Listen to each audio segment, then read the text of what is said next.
The results of many House races came down to gerrymandering this year. Over the last 2 years, Republicans aggressively redrew a number of congressional districts to give them new seats and to protect their vulnerable incumbents. One race where Republican gerrymandering failed was in the 3rd District in Kansas. The Democratic Congresswoman Sharice Davids was first elected in 2018 in a blue wave when she flipped a House seat from a Republican incumbent.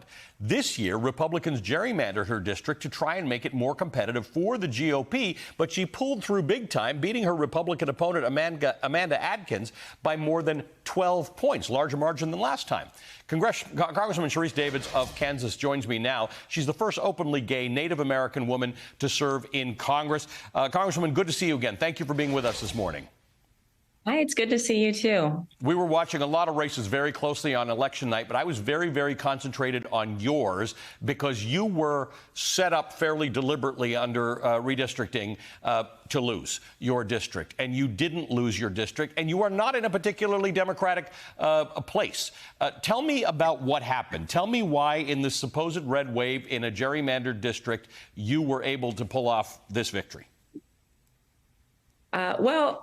Look, I mean, the district absolutely looked different. And I know we've talked about the redistricting process that happened in Kansas before, but look, I'm somebody who never takes anything for granted. And I ran a race that I think reflects that. And I will say that, you know, I didn't expect the margin that we saw, but I think a number of things contributed to that win. And I think it's because people appreciated that I am truly here to do this job, to do the work that goes into representing the Kansas 3rd. And that's whether it's economic issues or, you know, protecting reproductive rights. I think that people really can tell that that I'm here to serve. And especially with the new district lines, one thing I will say I noticed is that I think that people appreciate when you show up to do more listening than talking or tweeting. I think that pays off. Yeah, my grandmother gave me that advice once. She said, listen more than you talk. People will think you're smarter than you are. Clearly didn't take the advice. Let me ask you about, you talked about reproductive rights. You really leaned into this. And that's interesting because in Kansas, there was a referendum earlier this year that surprised a lot of people. The outcome of it didn't match what you think the outcome would be in a place like Kansas. People didn't want their reproductive rights taken away because that's what ultimately that abortion question was. That ended up being a canary in the coal mine for 5 other ballot questions this time around, which also protected reproductive rights, even in 2 heavily conservative states. Explain that phenomenon to me, because we first saw that in Kansas this year and said, maybe this abortion thing is a winning matter for Democrats and not a winning matter for Republicans. Yeah, well, I think that when you're fighting to protect some rights, the fundamental rights that people have, and to push back against extreme attempts to have politicians making private healthcare decisions for us. I think that is a winning proposition, you know, because the people win when we fight to protect rights.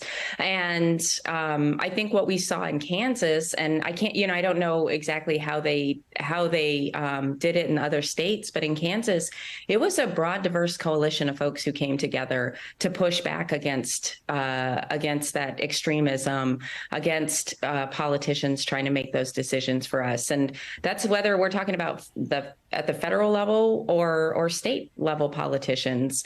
And certainly in Kansas, you know, what we saw was a win for Kansans, a win for our rights. And and I think that people recognized that was on the ballot in Kansas in August, and it was on the ballot in November as well. How does your world change in the event that Democrats do not take control of the House? And that's the indication at the moment that it may not happen. It'll be a possible slim Republican majority, which will be an issue for whoever leads the Republicans because they've got a faction that isn't going to want to cooperate with anyone. But what do you do differently? What do Democrats and what does Sharice Davids do differently for the next 2 years?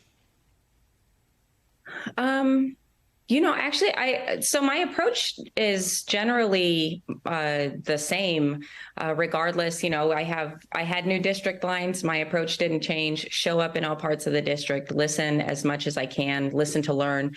But I will say that one of the things that is going to be different is that I'm on the agriculture committee now. My district has more farmers and producers and growers, and so I'm looking forward to trying to figure out how to best represent the Kansas Third when it comes to things like the Farm Bill and making sure that we're doing everything we can to get a bipartisan piece of legislation that's going to be helpful. And there's another Kansas rep, Tracy Mann, on the other side of the aisle, who's also on the Ag Committee, and I'm looking forward to working with him on that.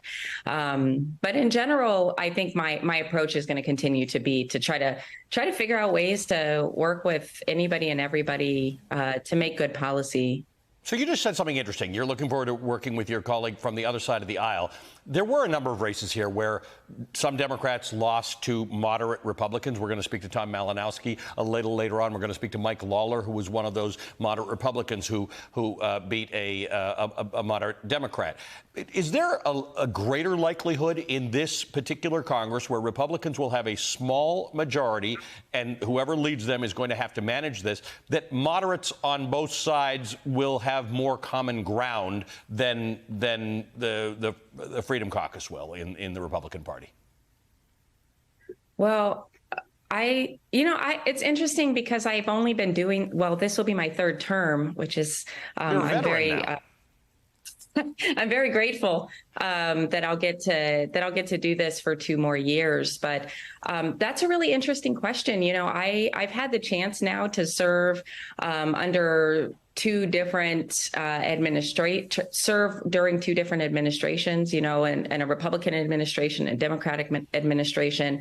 But I don't know in the House if having a more slim majority will lead to more of us coming together and focusing on finding common ground. I know that's always been my approach, and I've been able to do that when it comes to transportation and infrastructure and the small business committee work that I do. But I certainly hope so. It would be a lot better for, of course, the people in the Kansas Third, but for our entire country if we saw more bipartisan work. Well, we've run out of time to talk about the other matter, and that is that it's Native American Heritage Month, and I want to talk to you a little more about sort of that role and your particular role and whether you think we're making progress with our Native American brothers and sisters in this country. But if you don't mind, I'd like to invite you back to have that conversation with me as well. Absolutely. Sharice Davids is a Democrat of Kansas who has just won her re-election.